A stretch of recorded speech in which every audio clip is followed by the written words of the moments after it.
Dia dosa tak boleh orang lain ampun kecuali Allah. Untuk nak dapat ampun ni ialah hatimu mesti bersih kepada aku. Wa ajrun azim. Lain pada ampun dosa ada ajrun. Ada upah. Kita Melayu panggil pahala. Pahala, upah tu lah. Pahala, bonus, upah, hadiah, buah tangan, serupa yang berlaku. Yang pentingnya segala penat lelah kita atas dunia melawan nafsu ni tidak sia-sia, tidak saja dia. Aku cadang ajrun, pahala.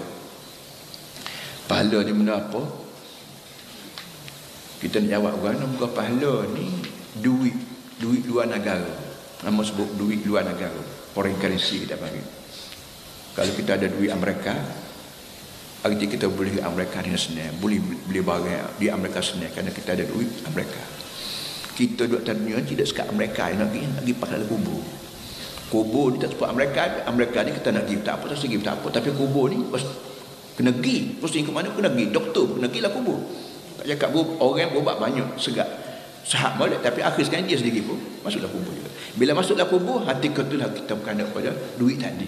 Kita panggil pahala. Orang sebut tadi nak makan, nak minum, nak suruh, nak gapo apa semua melalui pahala belaka.